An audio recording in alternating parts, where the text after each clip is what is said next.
Welcome to A.U.M. Ask Us Marketing. I'm your host, Kalli Fedusenko. I'm the founder of Savvy Advisor Marketing, a digital marketing agency developed to build relationships between financial advisors and their target audience using data to create websites, online content, and ads. We build relationships first and we grow numbers second. And to share a little bit more about our agency in a short 43-second clip, here is Kevin Bacon. Hi, I'm Kevin Bacon, CFP. Cute, fun pig. Before Savvy Advisor Marketing, I was just a jar of dreams. No niche, no leads, just loose change and a lot of hope. I thought marketing meant posting once a month and praying someone saw it. Spoiler alert, no one did. But then I got savvy. Now I've got a brand, a funnel, a wait list of quarters. Seriously, quarters, not just pennies anymore. Anyway, I gotta go. I'm filming my next Piggy Tip Tuesday. Thanks, Savvy Advisor Marketing. And if you're a financial advisor still figuring it out, you should get savvy too.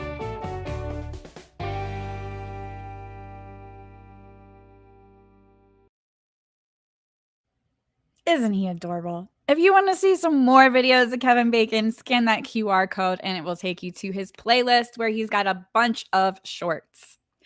So our episode today is brought to you by the Financial Planning Association, otherwise known as the FPA. FPA is a great resource on our providing education, support, and networking opportunities for financial advisors like you. Okay, so today, let's talk about reviews. A single bad review can feel like a punch in the gut, especially in a trust-based industry like financial advising. Whit Lanier, hopefully I got his last name right there. He'll tell me when he's on here, from Amplify Reviews, is here for a practical, no panic session on how to come back from a bad Google review. Whit works with businesses to protect and repair their online reputations using ethical, strategic methods, and he's here to share what to do and also what not to do when your 5-star streak takes a hit. So please join me in welcoming Whit from Amplify Reviews. Hi, Whit. Hey, Kalli. Thank you very much for having me. You're welcome. Did I get your last name right?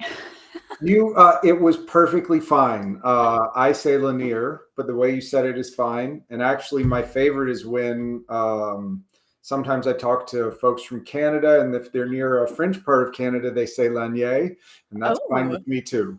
Ooh, that's a fun way of saying it. Yeah. Lanier. See, I should have asked before. Lanier, like veneer. There you go. There we go. Like the dog might need. Sorry. So, Whit, you are like the expert on reviews, right? But before I jump into what we're supposed to do when there's a bad Google review, I want to kind of give an idea of what the advisor review landscape is right now. And you're working with advisors every day on getting and managing reviews. What are you seeing? Yeah, so I'll try and hit the real high points because I know we've got a specific topic here today. Yeah. I would say there's two big trends. One, while we have seen a ton of adoption in even the past 12 months, the majority of advisors are not taking a proactive approach to trying to get reviews. And that is a risk, which I think is relevant to the topic today.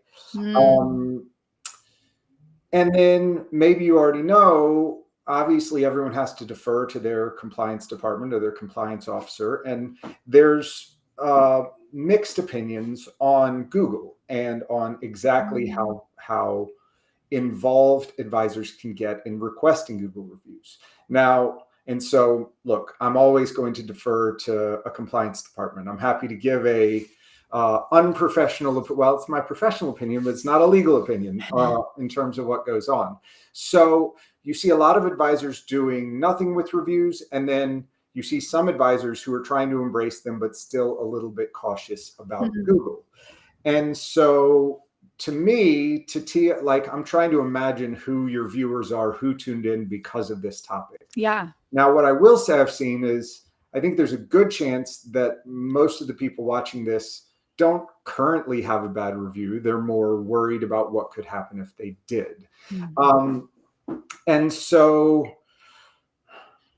let's see. The rest of the way I would say to set the stage is the best thing you can do is if you are, well, no, let me tell the story I was going to tell. Yeah. So Amplify Reviews is my second startup that is focused on reviews. The first one was focused in healthcare and hospital systems. So we basically today have a sister company running on a very similar technology that does service healthcare.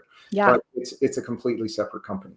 But the story that I have from there is there was a vision clinic who was doing nothing to collect reviews. But because they have a much higher volume of patients and sort of throughput, they were still organically getting 100 reviews a month just because they were seeing thousands of patients a month. Yeah. Okay. However, they, in those 100 reviews, their average each month was about a 3.5 star rating. And when they signed up with, it's our sister company, Ratings MD, and started proactively asking every patient who walked through the door to leave a review, that went from 100 to 1,500 reviews a month. But more importantly, the average rating went from a 3.5 to a 4.5. So that's sort of the first thing that I think people forget, because look, advisors, a lot of them are apprehensive about asking for reviews. But taking a completely passive approach, really what you're saying is, the only people who I want to leave reviews are the ones who take it upon themselves. We know from data and from other industries that the two categories of people who are most likely to go leave a review, like in the healthcare world, it is, that was the most amazing doctor in their field and I need to go tell the world, or that doctor is the biggest jerk I've encountered, made me wait 45 minutes just to be seen and I was underwhelmed. So when you don't take a proactive approach to asking for reviews, that's where you really sort of leave yourself open. And I will say that's what most advisors are doing. So the timing of our chat is almost perfect. We have almost finished our second State of Testimonial Marketing report, looking at one of the top lists of RIAs. So I have a lot of the data that I'll reference here. And if at the end of the call, if you just want to follow me or follow Amplify Reviews, we'll make sure you get that report when it is released. So one last little nugget, and then I'll start to answer your question. When we look at that list, what's the number? 72 out of this list of top 100 RIAs have at least one Google review, which might make you think that they were embracing Google reviews, but these are the big RIAs, big RIA firms. Of those, only 12 have more than 10 reviews. And so what that tells me is that they're not asking. Except for those 12, they're not asking. Those are the ones that just show up. Let me pause you for a second because I do want to remind the audience, we are making assumptions about you. If you want us to know where you are in the review journey, drop it in the comments because we'll see it. And then we can talk specifically to the point that you are at in the review journey. Okay, go ahead. Continue. So I warned you at the beginning, I can talk for a long time. I think that's enough of a landscape, and I don't want to avoid the question of the day. So what happens if you get a bad review? I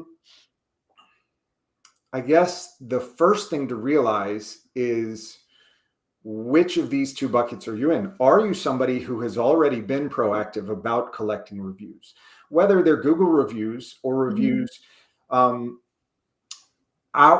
approach that we advocate is a closed loop review, a closed loop system where you can publish reviews on your own website. And I'll get to what I think a lot of those benefits are. The reason a lot of folks take that approach is, even if your compliance department won't let you solicit Google reviews, I think we have a perfect track record with compliance in terms of our approach and being fully compliant. So, so let's say two categories. One is you already have a bunch of reviews and now you've gotten a bad review. And then category B is you have never done anything to get reviews. And so you have very few or no reviews and you get a bad review. And I feel like most advisors would land on the second one you described. Yeah. At least in my experience with them. So I'll quickly touch on the first case, and then we'll dive into the second one. Okay. First case, if it's a kind of bad review, believe it or not, most of my clients understand this. You should be happy to have it. If you have a 3-star review that is like, because of this specific detail, I could have imagined things going better.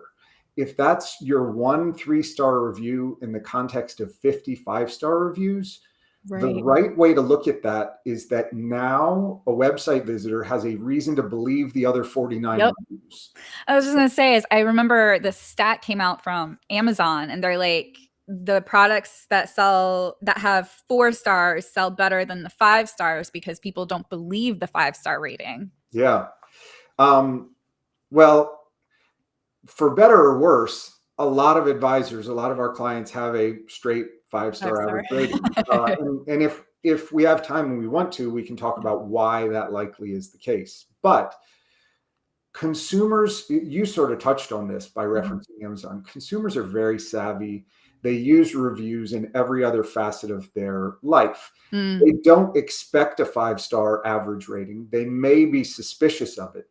And so one of my early clients has a 2-star review that says, I called and no one called me back. And to me, that's a perfect bad review. Like that's a great one in the context of 49 5-star reviews. Because to me, to go back to the Amazon metaphor, that's the review that says the box was damaged when the product got here. Yeah, right. Like, well, that's a grumpy person looking to complain, but that doesn't make me doubt the underlying product at all. So, all right. So not to say you wouldn't want to take any action on it, but a teeny part of you should be happy if you get one imperfect review in the context of a whole bunch of 5-star reviews. And I can tell you, if you ask, you should expect overwhelmingly 5-star reviews. But so let's talk about the worst scenario, which is you've got 1 to 3 reviews, and now you have a bad review. Well, we do want to, and I think you teed this up as a Google review, so we can talk about that. So the next sort of set of questions, or the next thing you should think about when you react is this a valid client complaint in the review? Because one of the things that I think we're going to want to explore is whether you should try and report it to Google, or whether you need to pursue other avenues in terms of how to hopefully remedy it. Google has a pretty straightforward set of policies. And so the things you can't put in a Google review, you can't impersonate someone. You can't have anything that is misinformation or misrepresentation. You can't have profanity or obscenity. So if you get a really angry person, it might do you a favor. You can't have personal or sensitive information. And the reviews need to be relevant to the products and services of the business. So I have another anecdote of a client who had a little bit of a disagreement with one of their contractors. Contractor wrote an ugly review on their Google business profile about their experience working with them as a contractor. Well, they reported it to Google, and Google did take it down. And when we look over Google's policy, I think it's that it was not relevant to the products and services the business was offering. I think you told me as well that they can't leave a review if they're not a client. Well, so that's tricky. That's another reason Google is tricky.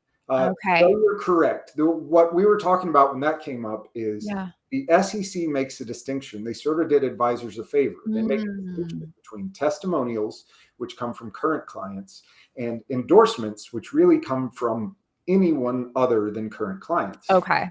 And so we are a big advocate of structuring your review campaign as a testimonial program.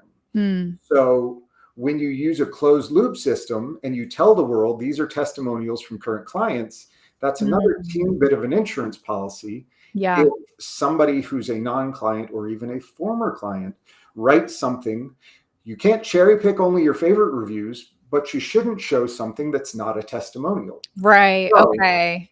And is a closed loop review, would that show on Google, or is it specifically on your website only? So I'm going to talk through a couple ways I can interpret your question. In Okay. each one. In the Google Business Profile, where if you're on a desktop view, the little right-hand box for the Google Business Profile, those reviews are based only on Google reviews. Okay. But there's a number of ways that the reviews on your own website would show up on Google.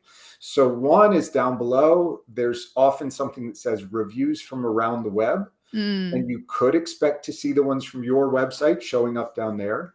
But then maybe more importantly is when you implement reviews correctly on your own website, you add this schema markup, which tells search engines and AI tools that they are reviews. They structure the content that way.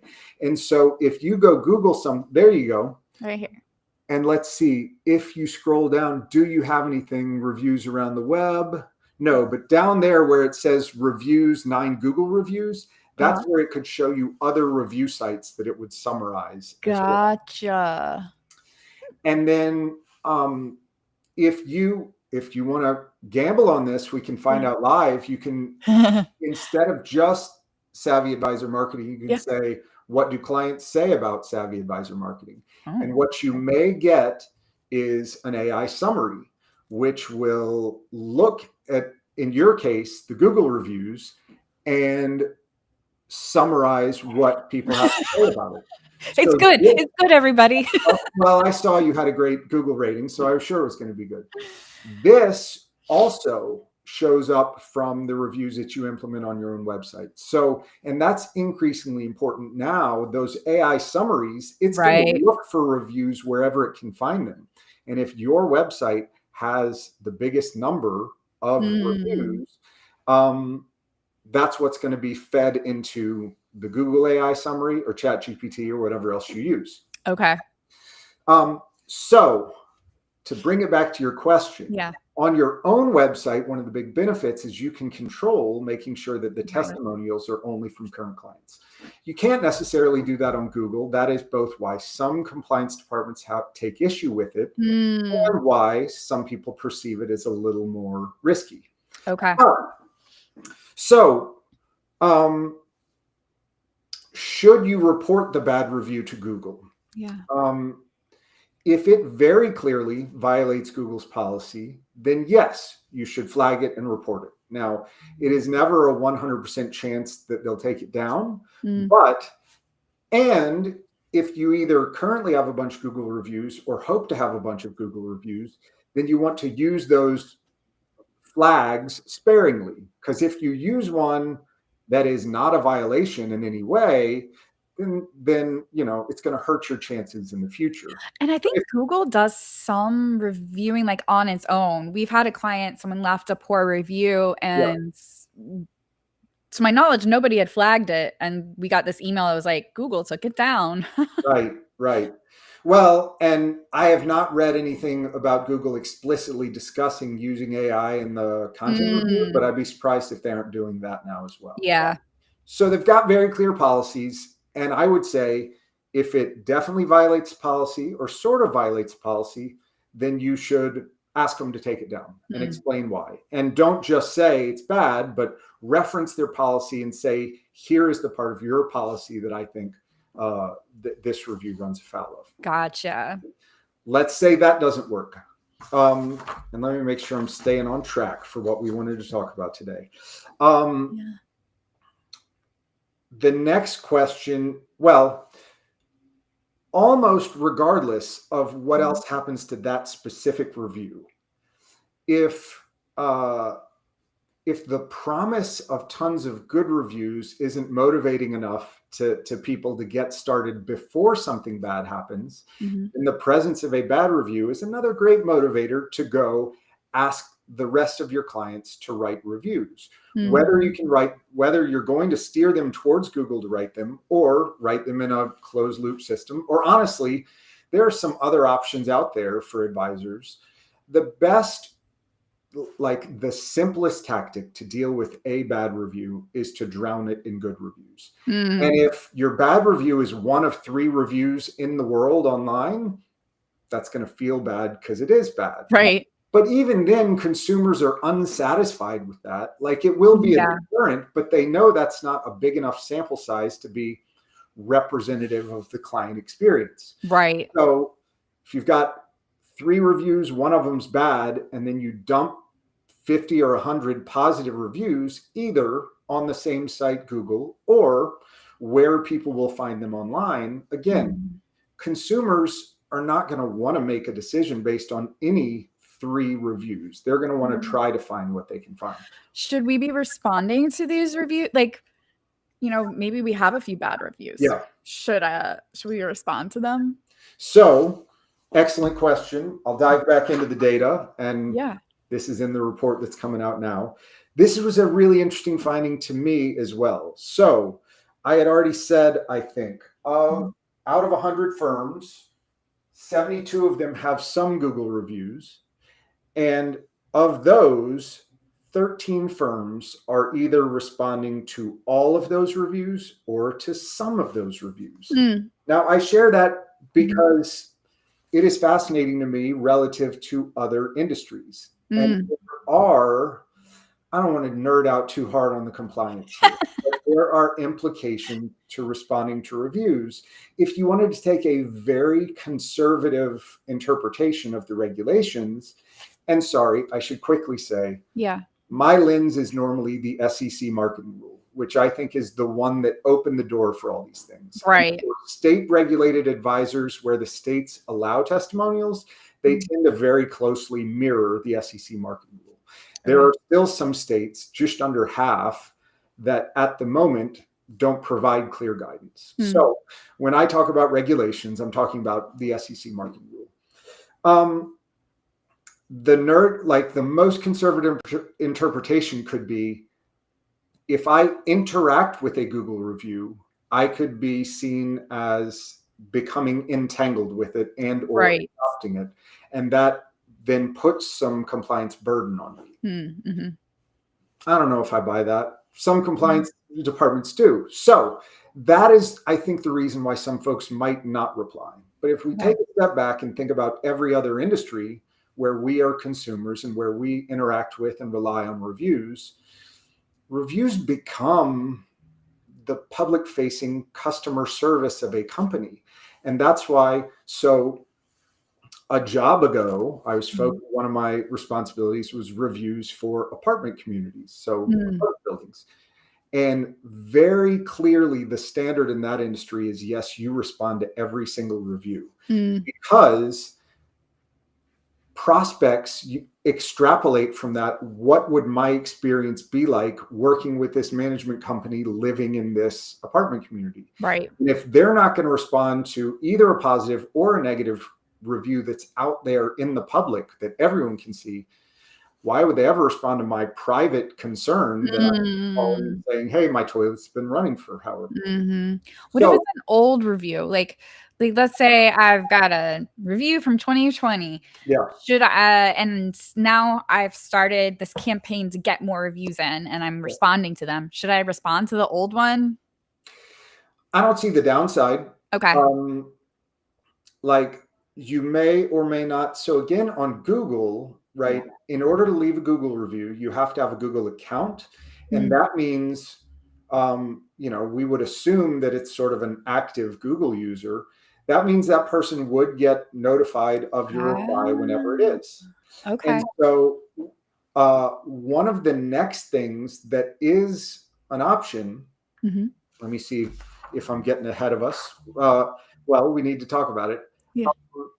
Don't lose sight of the fact that a person writing a Google review has the ability to update or delete that review. Oh, So that's okay. the other advantage of both responding. Like, Mhm. it's sort of customer service 101. If somebody has a complaint, you don't want to tell them, you don't want to sort of Ignore um, it. refute their complaint. You Mm. want to make sure that they feel heard. Yeah. And in fact, I should have had this data ready to go. I have a graph of what the motivations are for people to leave a review. Mm. And one of the top 4 reasons that people will go take the time to write a review is if they had a bad customer service experience that was made right by the company or Mm. business that they were working with. Yeah. Okay. And I could see that. so a lot of times that's all somebody with a complaint wants to hear is they want Yeah. to feel heard. They want to feel that you care about it and that you're going to make some effort to do something about it. Right. So if you're unsuccessful getting Google to take something down, and if your compliance department will let you, you can either respond directly to the review that will be publicly visible on Google, and or if you know the person who wrote the review, whether or not they're a client, you can reach out to them to try and resolve whatever the underlying concern is. Now, this is my check with your compliance group. Yeah, of course. Compliance may or may not let you explicitly ask, would you take down that review or would you change your review? But Okay. I have to imagine there's no compliance issue of saying, hey, I saw you wrote us a bad review. I just wanted to reach out and find out more about your experience. Apologize if we weren't meeting your expectations, blah, blah, blah, blah, blah. I think even if you don't, if you're not allowed to explicitly make the ask, Mm-hmm. a lot of times if you appease them in some way, they'll Right. know that's what caused the phone call. That's what got their attention. I think there's a good chance that'll soften it as well. Mm. So to summarize the question you asked, if you're allowed to respond to reviews, I would say yes. Okay. And then here's where I will be honest. I don't know what the turnaround time is to find out if Google is going to take action on your review or not. But the most recent experience I had with a client, with a contractor, it was within a week or 2. Okay. I feel like if they're going to take action, you should know roughly in that time frame if they're going to. Okay. So what are responding, asking for reviews? Is there any other way to rebuild trust online if you've gotten a bad review or 2? Well, what I like to remind people, I alluded to at the beginning of the call, understandably, advisors are apprehensive about asking, and for a number of reasons. Sure. There's the back of their mind fear that they will get bad reviews. And then there is I don't want to feel needy. I don't want to feel like I'm asking for pats on the back. Mm-hmm. Well, there is a big advantage to the fact that this industry may be the last industry to embrace reviews, right? Just about every other industry. So again, all the other industries that focus on reviews have trained consumers for us. And the other thing is, I like to push on the idea that your current existing client might leave you a bad review. Mm-hmm. And really, I think if you stop to think about it, you understand why it is so infrequent when it happens. Right. Kalli, if you are my financial advisor and I get a request from you to write a review, first thing is I have to be unhappy. I have to be unhappy with some facet of the service you're giving me or the work you're doing. Second, I have to knowingly want to publicly air that grievance. Yeah. And then what I talked about, and this is the big one, third is I have to say, and I want you to keep managing my money. Right. And I know that you're reading them because you asked me to make one. Yes. And so that's, it's a very small sliver of a Venn diagram where somebody would meet all of those criteria. Right. Because, as we were saying, if you're going to take a closed loop approach, mm-hmm. This still doesn't happen, but you maybe could be worried that mm-hmm. your email made me reflect and realize, actually, I'm not very happy. I Mm. am going to take this opportunity to publicly tell you that I'm not happy. Yeah. And presumably then I'm also going to say, and I'm going to go find another advisor. And if Mhm. that's the case, well, I will receive your feedback. But if I've been telling the world everything on my website is Mhm. testimonials from current clients, then what Oh, you just wrote doesn't belong with those right. votes, those ratings and reviews. Right. Okay. So when you and I talked before, I did say, Mhm. I don't like to talk about this that much, but I have a client who did have sort of a difficult PR situation, and I Yeah. think lost some clients. Mm. Well, after they left the clients, after they lost, and I don't think they lost a lot, but they lost some clients. They then did a testimonial request program. All of the clients who were still clients, Mhm. basically in their mind, had already decided to remain clients. So Mm. once again, all of the reviews that they collected as testimonials from current clients, all positive. And so Mm. now you go to their website, it's nothing but positive reviews. And you have to work pretty hard to go find dissatisfied folks that were former clients that wrote something somewhere online. Right. So, Okay. So that just gave me this concept, the closed loop, open loop, I guess.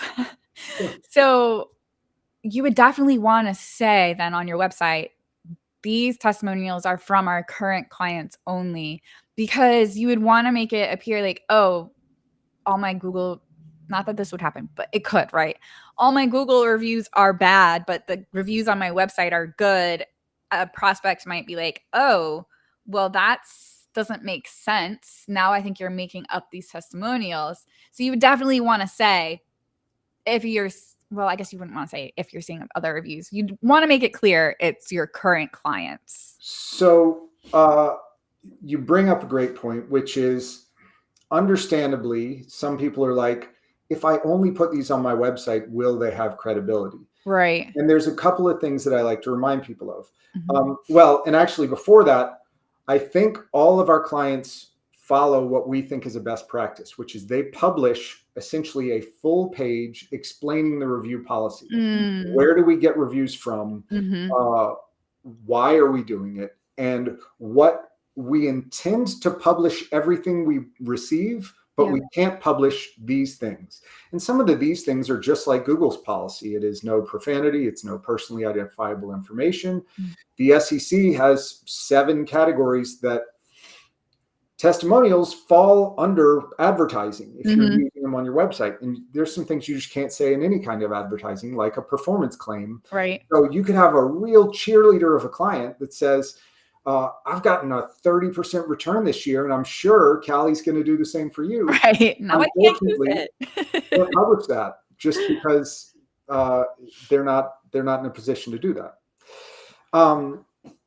So publish a policy in the name of transparency. And then what was the other thought?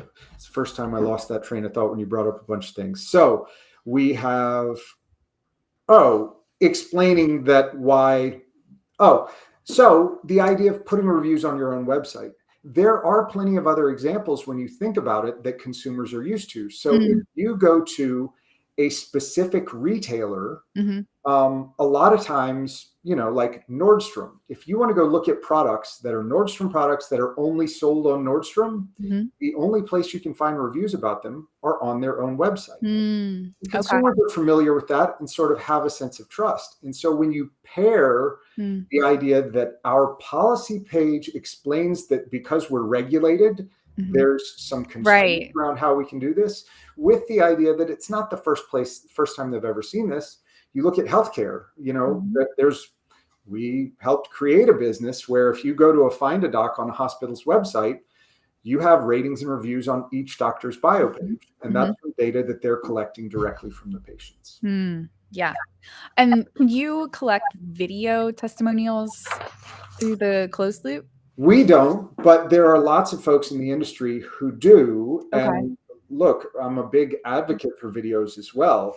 My very simple perspective is if you both want to make sure you're compliant and you want to identify the best video candidates, you should first give every client an opportunity to write a star rating and review. And once you've done that, you can figure out who you might want to reach out to do a video. I see. Because, again, this is me interpreting the regulation. Sure. But if everybody's had a chance to write a review, you can't be accused of cherry picking.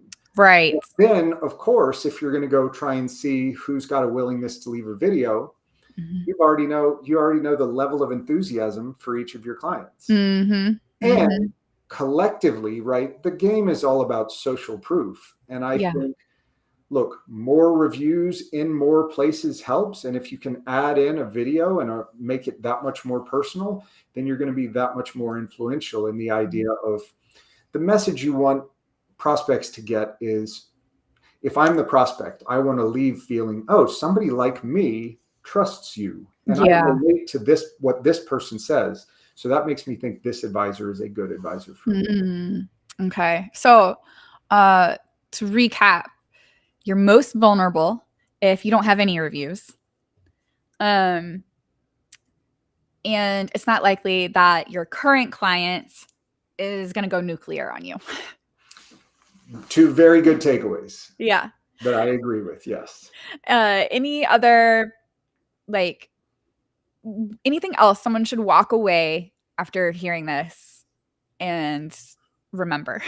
one last detail. Look, I wanted today to be informational, but the one last thing about the approach that we advocate is this.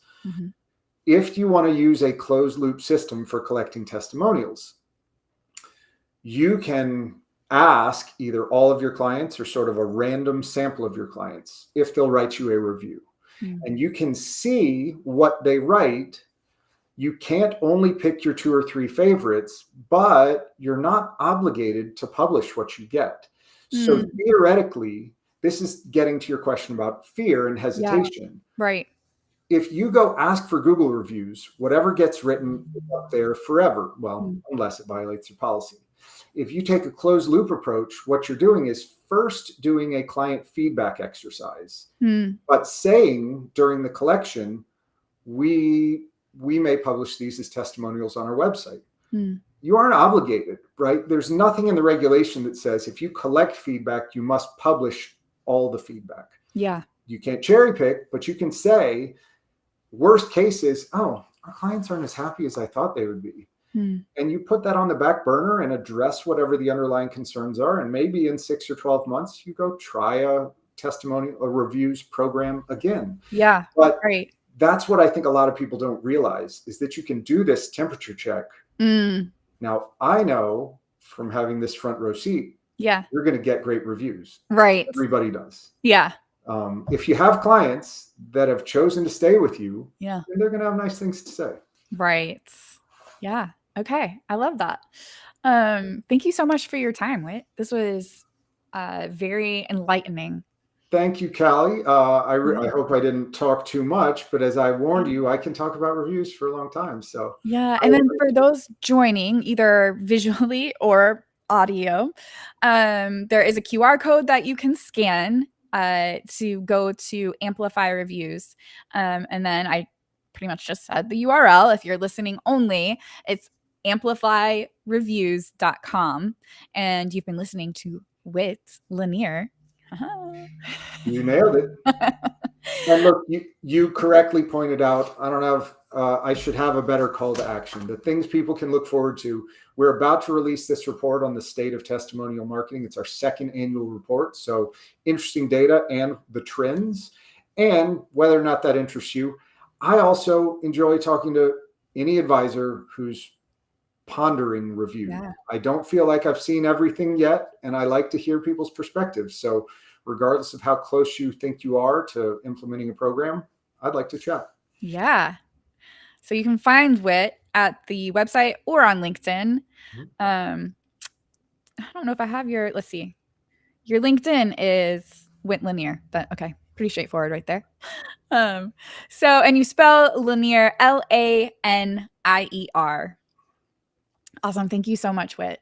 Thank you, Kalli. Really appreciate it. Have a great rest of your day. You too. And for those joining, hey, you got a marketing question? Of course, we answer them here on our live stream, but maybe you're a little shy. You don't want to put your question for everybody to see. You can schedule a call with me one-on-one, and I will answer those questions. So you can just scan that QR code. And again, if you are listening only, that is savvyadvisormarketing.com/call. And have a great week, and join us next week as we will be talking about behavioral finance and how to use that in your marketing. So make sure you join us. It's with Brendan Fraser. He's done a lot of speaking on behavioral finance, and I'm really excited because this is one of my favorite topics. So I'm excited to dig in about it. Until then, as I said earlier, have a great week, and I'll